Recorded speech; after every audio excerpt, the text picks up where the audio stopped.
There is a world outside my window that only I can see. Sometimes I wish someone else could see it, but in the end, it's only me.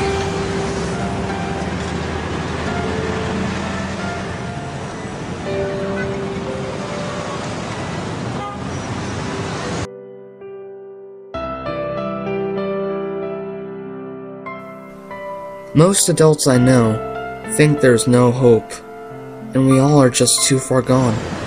But just as the sun always sets into night, so it must also rise into dawn.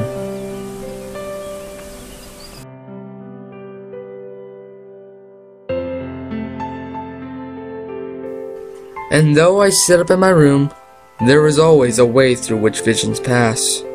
The only thing separating me from these visions is that one little piece of glass. And through that sheet of clear truth, I can see both sides of the coin. There is a world where both dark and light exist. There is a world where they always join.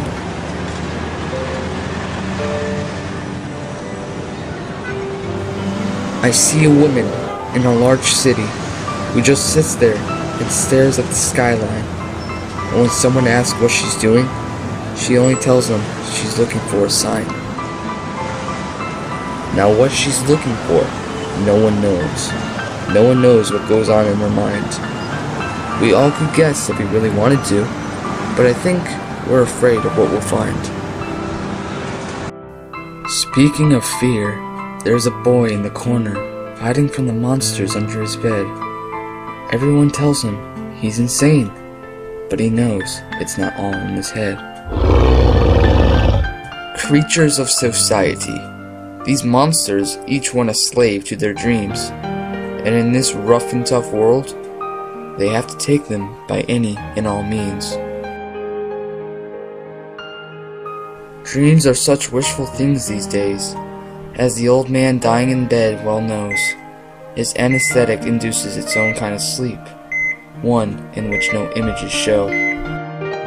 But that anesthetic also kills inside, because pain is something we're supposed to feel. Otherwise, how else are we supposed to know if what we're living is fantasy or real? And my life is most definitely real, for I feel the pain that every person holds. I watch them go through it every day, through the stories that my window unfolds.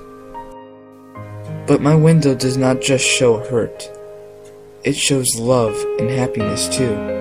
So I've come to understand life gets better. When one thing dies, another is born anew. I see a couple together on the bus, oblivious to the world and their bliss.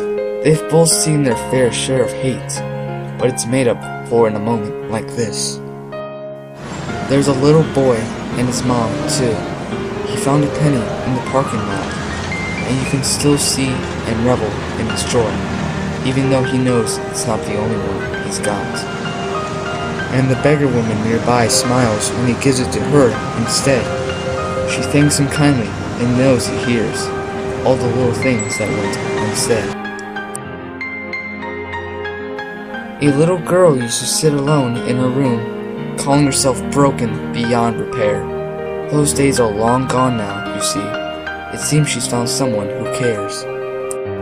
Of course, the world was once more hopeful, but that was once upon a time. However, I believe that if we try, then we can bring it back into its prime. You see, this window of mine, it's not just some heated up sand. It's a way of showing me all the ways I could lend a hand. It should be a mentor to each and all of us. Show us where to help and what to do, and we'll do it together, side by side. We'll be superheroes, me and all of you. So when the world out there needs saving, you know exactly who to call. We can learn how to fix anything, because through our windows, we can see it all. So, now you know about this window of mine, and exactly why it's so special to me. Because without ever even saying a word, it tells me what the world needs to see.